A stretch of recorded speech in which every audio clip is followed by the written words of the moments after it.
Aabot na sa 2.1 milyon ang tinatayang bilang ng mga debotong dumagsa at nakisama sa traslasyon ng Poong Nazareno. Nasa Quiapo rin ngayon si Joshua Garcia live. Joshua?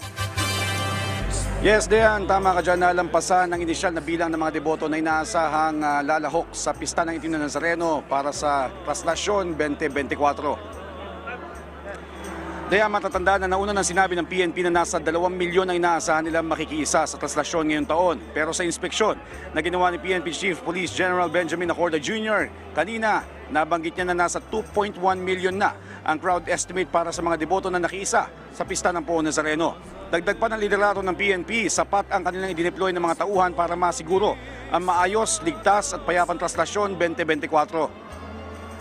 So far, I think we have enough forces. That's the purpose of my visit actually, to talk with the commanders on the ground. But based on initial coordination with the district director of MPD and CRPO director, kayang-kaya naman na nila. Samantala, Dayan, bandang alas 4:27 ng hapon, nakarating ang ulo o yung unahan ng traslasyon dito sa Quiapo Church kanina. Di hamak na mas maaga ito dumating kung ikukumpara sa mga nakaraang taon ng pagdiriwang. Ayon pa sa MPD, Dayan, malaking bagay yung kanilang mga paalala sa publiko tungkol sa mga dapat at hindi dapat gawin sa prosesyon. Gayon din yung disenyo ng bagong andas. Hindi nila katulad dati na nakabukas lang at nakakasampa ang mga deboto. Ngayon na enclosed o nilagyan na ng salamin o fiberglass ay nabawasan na yung mga nagpupumilit lumapit sa poon.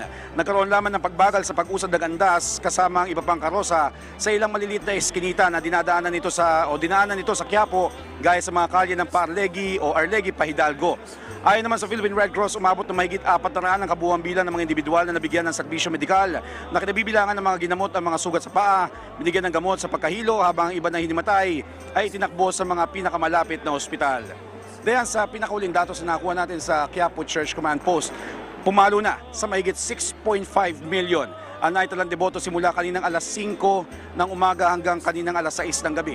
Habang 1.3 million naman ang naitala dito sa Quiapo simula kaninang alas 12 ng hating gabi hanggang kaninang alas 6 ng hapon o 6 p.m.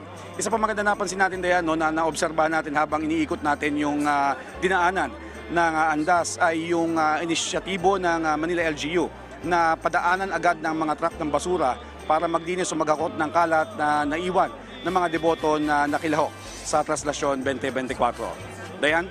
Okay, Joshua, since ikaw ay nandyan sa may Quiapo Church at marami na mga deboto ang nag-aantay sa pagdating ng andas ng Poong Itim na Nazareno. Pagdating ba ng andas dyan sa Quiapo Church, sino-sino yung mga papayagang makapasok doon sa loob ng simbahan? Yun lang bang mga galing sa traslasyon sa prosesyon? O yung mga nandyan din sa paligid ng Quiapo Church, pwede rin silang pumasok sa loob, Joshua? Yes, Dea, buti na itanong mo yan. Maaga nga ipinoste dito ng kapulisan na yung kanilang human barricade para nga wala nang makilahok na deboto na galing sa labas, yung mga nakaabang nandito sa labas ng Quiapo. Marahil ang kanilang payagan lamang ay yung mga kasama sa prosesyon o yung mga hiho at yung mga kasabay na darating nga dito sa simbahan ng Quiapo. Dayan? Alright, maraming salamat, Joshua Garcia.